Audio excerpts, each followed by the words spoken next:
विद्यार्थियों, आज हम चर्चा करने जा रहे हैं भारतीय राष्ट्रीय आंदोलन में समाजवादी आंदोलन और उसमें जवाहरलाल नेहरू की भूमिका।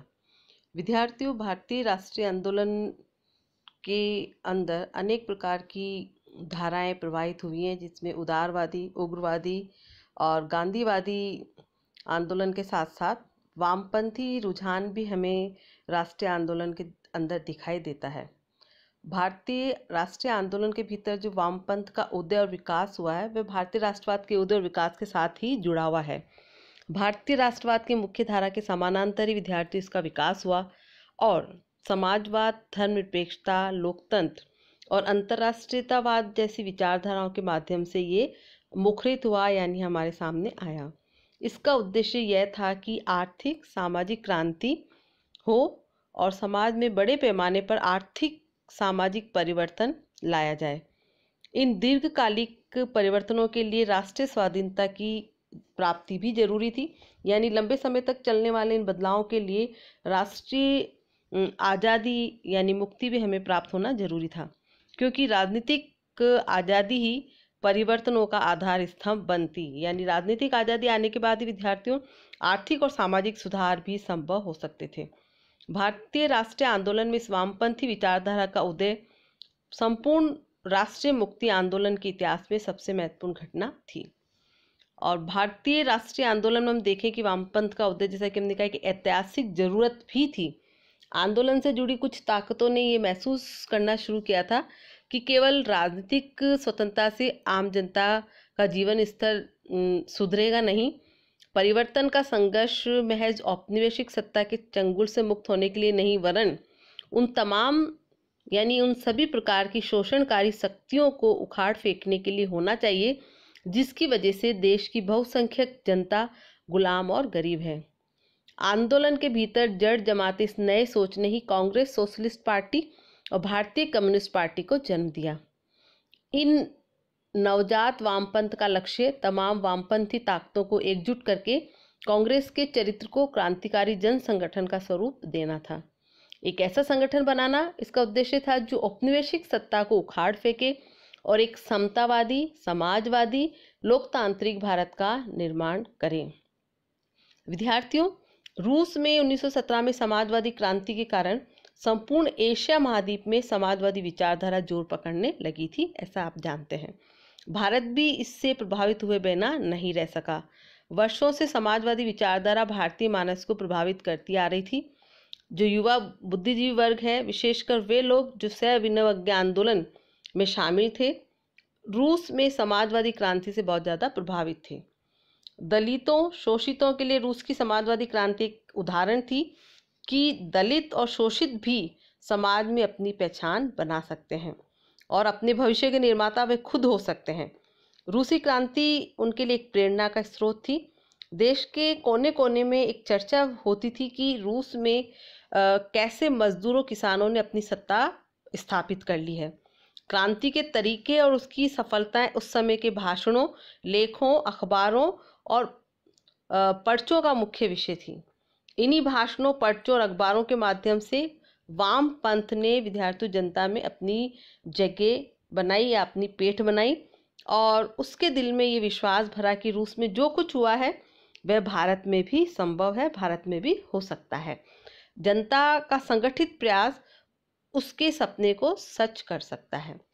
विद्यार्थियों, कांग्रेस के चरित्र में इस आमूलचूल परिवर्तन की प्रक्रिया में महत्वपूर्ण भूमिका निभाने वालों में जवाहरलाल नेहरू का नाम प्रमुख रूप से आता है।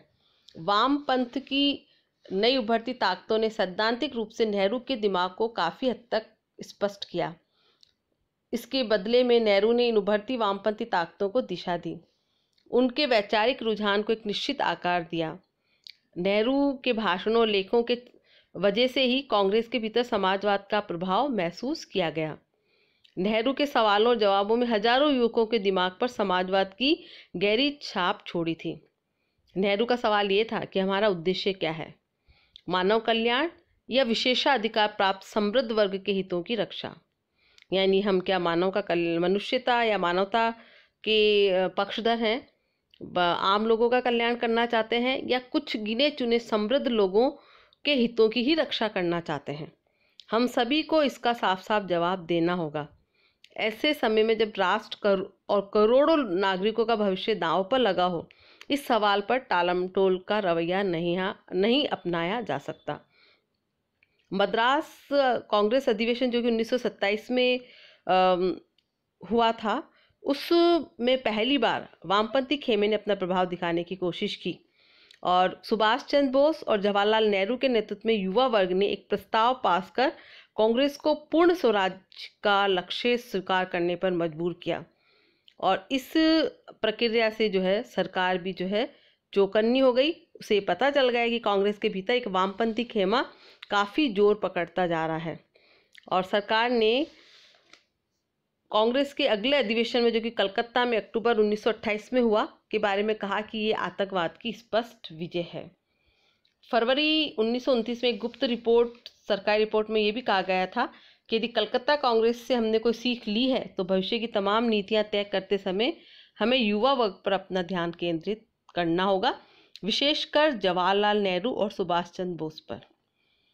इस प्रकार विद्यार्थियों, हम देखते हैं कि जो तत्कालीन परिस्थितियां थी उसने कांग्रेस में समाजवादी आंदोलन को जन्म दिया और ख़ास तौर पर सोवियत संघ की जो प्रगति थी, भारत की जो बिगड़ती आर्थिक स्थिति थी, दुनिया के अन्य देशों के साम्राज्यवादी विरोधी आंदोलन और राष्ट्रीय स्वतंत्रता आंदोलनों ने मजदूरों, किसानों तथा कम्युनिस्ट आंदोलन की वृद्धि तथा बढ़ते हुए साम्राज्यवादी शोषण आदि के कारण भारत में समाजवादी तत्वों का तेजी से प्रसार हुआ। यानी ये इतने सारे राजनीतिक, सामाजिक, आर्थिक कारण थे जिनकी वजह से समाजवाद की प्रगति भारत में हुई और कांग्रेस भी इन समाजवादी विचारों की उपेक्षा नहीं कर सकी और राष्ट्रीय आंदोलन को जो समाजवादी दृष्टि प्राप्त हुई उसमें जवाहरलाल नेहरू ने महत्वपूर्ण भूमिका निभाई और 1929 ईस्वी के बाद भारत में नेहरू समाजवाद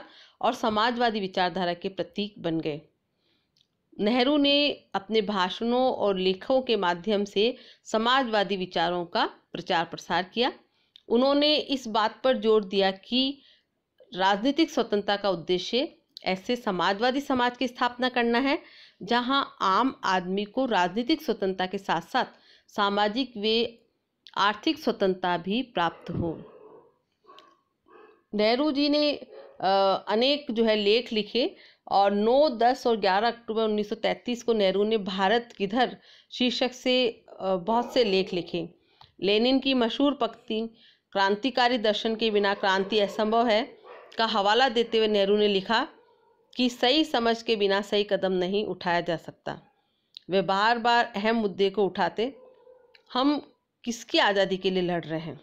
राष्ट्रवाद में कई बुराइयां भी घुसी हुई है, इसमें कई परस्पर विरोधी तत्व मिले हुए हैं।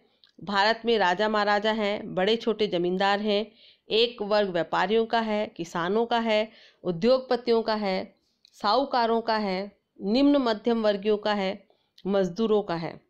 भारत से विदेशी पूंजी के हित जुड़े हुए हैं, देशी पूंजी के हित जुड़े हुए हैं। राष्ट्रवाद के पास इस सवाल का बस यही जवाब है कि राष्ट्रीय हितों को तवज्जो दी जाए, विदेशी हितों को नहीं। इसके आगे राष्ट्रवाद चुप है। यह वर्ग विभाजन के मुद्दे को टाल जाता है, उसे छेड़ना नहीं चाहता। यह मानकर चलता है कि आज़ादी मिलने के बाद देश में परस्पर विरोधी हितों में समन्वय स्थापित हो जाएगा। विद्यार्थियों, नेहरू ने पूंजीवाद के इतिहास, विकास और इसके साम्राज्यवाद में तब्दील होने की व्याख्या करते हुए बताया कि किन ऐतिहासिक कारणों के चलते भारत आज गुलामी और गरीबी की बेड़ियों में जकड़ा हुआ है। साम्राज्यवाद के अपने अंतर विरोधियों की व्याख्या करते हुए नेहरू ने कहा कि गुलामी और गरीबी से मुक्ति का रास्ता ही समाजवाद है। विद्यार्थियों, ये महत्वपूर्ण बात थी कि भारत में जो आदमी गांधी के बाद सबसे अधिक लोकप्रिय था वह ये बात कह रहा था। पहली बार कोई व्यक्ति भारतीय जनता का ध्यान उस अहम सवालों, मूलभूत समस्याओं की तरफ खींच रहा था जिन पर इससे पहले किसी ने गंभीरता से चर्चा नहीं की थी। और इन बयानों से सविनय आंदोलन में शामिल हजारों युवकों को एक नई प्रेरणा मिली, नए विचारों को आत्मसात करने में उन्हें मदद मिली और पहली बार युवा वर्ग बड़े पैमाने पर समाजवाद के घेरे में या परिधि में आया। इस प्रकार विद्यार्थी हम कह सकते हैं कि नेहरू ही वह व्यक्ति थे जिन्होंने कांग्रेस के भीतर समाजवाद की वैचारिक आधारशिला रखी। उन्होंने खुद को तो समाजवादी आंदोलन से जोड़ा ही, और अनेक समाजवादी जो सम्मेलन हुए राष्ट्रीय और अंतर्राष्ट्रीय, उसमें उन्होंने भागीदारी की। और साथ ही जो है जो 1920-21 के दौरान वे पूर्वी उत्तर प्रदेश के किसान आंदोलन से भी जुड़े। 1922-23 के दौरान उन्होंने रूस व अन्य देशों की क्रांतियों का अध्ययन किया। 1927 ईस्वी में उन्होंने उपनिवेशवादी दमन और साम्राज्यवाद के विरोध में ब्रुसेल्स में आयोजित अंतर्राष्ट्रीय कांग्रेस में भाग लिया और भारत के राष्ट्रीय आंदोलन का उससे जो है साम्यता स्थापित की। इस कांग्रेस को संबोधित करते हुए नेहरू ने कहा कि हम अनुभव करते हैं कि उन संघर्षों में जो आज विभिन्न पराधीन और उत्पीड़ित राष्ट्रों में चल रहे हैं, बहुत कुछ बातें एक जैसी हैं। बहुधा उनके विरोधी एक ही होते हैं, यद्यपि वे विभिन्न देशों में प्रकट होते हैं और उनको पराधीन बनाने के लिए काम में लाए जाने वाले उपाय भी प्राय समान ही होते हैं। इस वक्तव्य से विद्यार्थी स्पष्ट होता है कि इस समय तक नेहरू ये मानने लगे थे कि मार्क्सवाद द्वारा किए जाने वाले साम्राज्यवाद विरोध और भारतीय राष्ट्रीय कांग्रेस सहित विविध भारतीय मंचों से भारत द्वारा किए जाने वाले ब्रिटिश साम्राज्यवाद के विरोध में बहुत कुछ समानताएं विद्यमान हैं। तो विद्यार्थियों, जवाहरलाल नेहरू जो है भारत के जो बाद में प्रथम प्रधानमंत्री बने, उन्होंने राष्ट्रीय आंदोलन के दौरान न केवल गांधी जी के नेतृत्व में विभिन्न आंदोलनों में भाग लिया, बल्कि एक महत्वपूर्ण विचारधारा समाजवाद के भी वे प्रणेता रहे और उन्होंने आम जनता की आर्थिक और सामाजिक जो स्थिति में सुधार के लिए प्रयास किए। और नेहरू और सुभाष चंद्र बोस के कांग्रेस अध्यक्ष जब वे लोग बने, नेहरू 1936-37 में और सुभाष चंद्र बोस 1938 में, इस दौरान इन्होंने समाजवादी विचारधारा को कांग्रेस में प्रचार प्रसार किया और इससे कांग्रेस के भीतर समूचे वामपंथ के प्रभाव को भी महसूस किया गया। लखनऊ अधिवेशन जो कि 1936 में हुआ था कांग्रेस का, उसमें नेहरू के अध्यक्षीय भाषण से कांग्रेस के भीतर समूचे वामपंथ को एक नया उत्साह मिला। नेहरू ने कहा कि मैं ये मानता हूँ कि आज दुनिया के सामने दो ही विकल्प हैं, या तो वह साम्यवाद को चुने या फासीवाद को। मैं साम्यवाद का पक्षधर हूँ। वामपंथी मजदूर किसानों के संगठनों को भी कांग्रेस से संबद्ध करना चाहते थे, यानी जोड़ना चाहते थे, और नेहरू भी इस मुद्दे पर उनके साथ थे।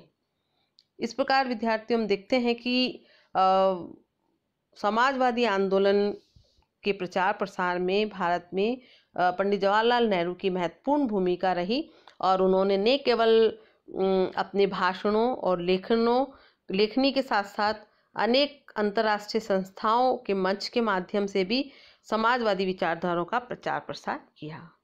आज पंडित नेहरू की पुण्यतिथि है और मैं अपनी ओर से उनको श्रद्धांजलि अर्पित करते हुए आधुनिक भारत के जनक पंडित जवाहरलाल नेहरू की समाजवादी में क्या भूमिका रही, इसके ऊपर अपने विचार व्यक्त किए। आपके सुझाव सादर आमंत्रित है। धन्यवाद।